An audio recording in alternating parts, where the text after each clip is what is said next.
back again with GREYMAN doing part 3 of our home security assessment.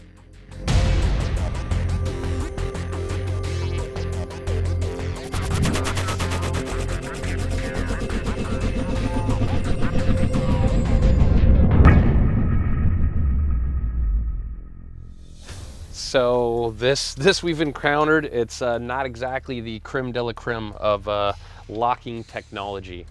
And this is obviously some kind of exterior shed. Whatever it is not secured by much. I'm willing to bet it's not secured at all. At all. There we go. All right.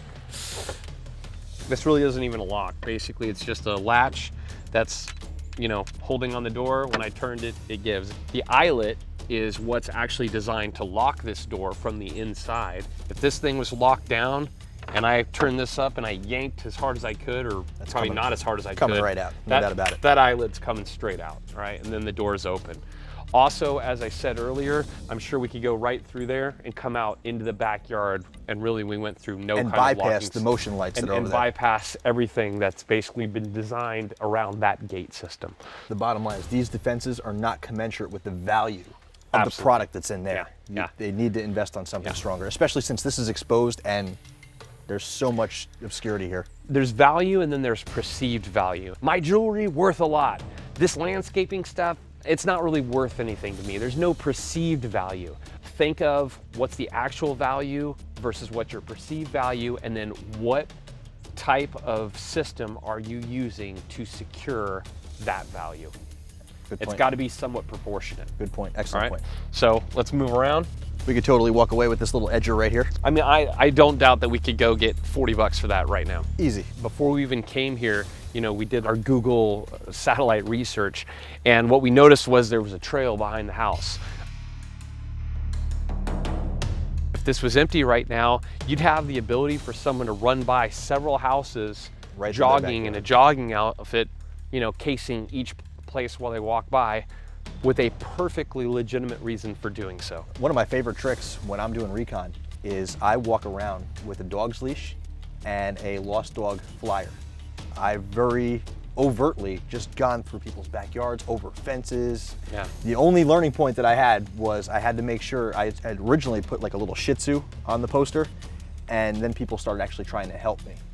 So I had to go back to the drawing board, throw a Rottweiler on there. Yeah. So nobody wanted to help me then, and that was exactly what I wanted. Yeah, But just yeah. something as simple as a dog's leash, and you can walk through people's backyards and have a totally legit reason. Think of it this way too. Now make it night and take away the whole running angle. And this is somebody that wants to actually break into your house. They have a high-speed avenue of approach. They can come in straight out of the woods, have access to the house, and then boom.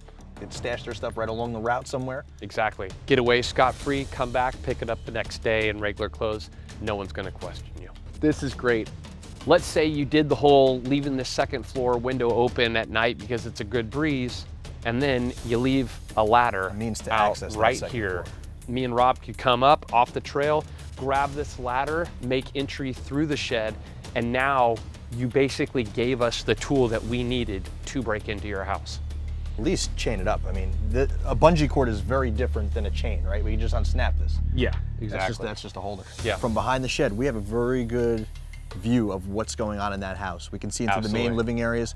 We Yep. can see that nobody's out on the porch or the sunroom. Yep. And we could actually probably make out which rooms are the bedrooms or offices.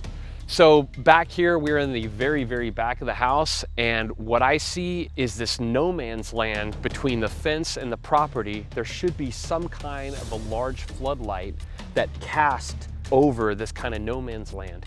Lighting is one of the most cost-effective, but also best ways to deter people from, you know, being in a certain area of your property. Motion sensors, wires, alarms, all that's very complicated, but simply going to Home Depot, get yourself a high quality floodlight LED. They make them solar powered, they make all different kinds. You know, the solar powered, you throw that thing on there, it turns on at night, shuts itself off in the daytime, and powers itself.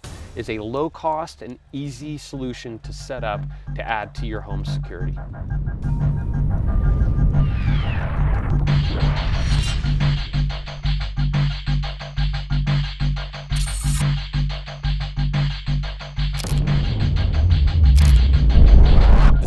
Gray signing off. Thanks for watching GREYMAN. Please subscribe to watch future videos.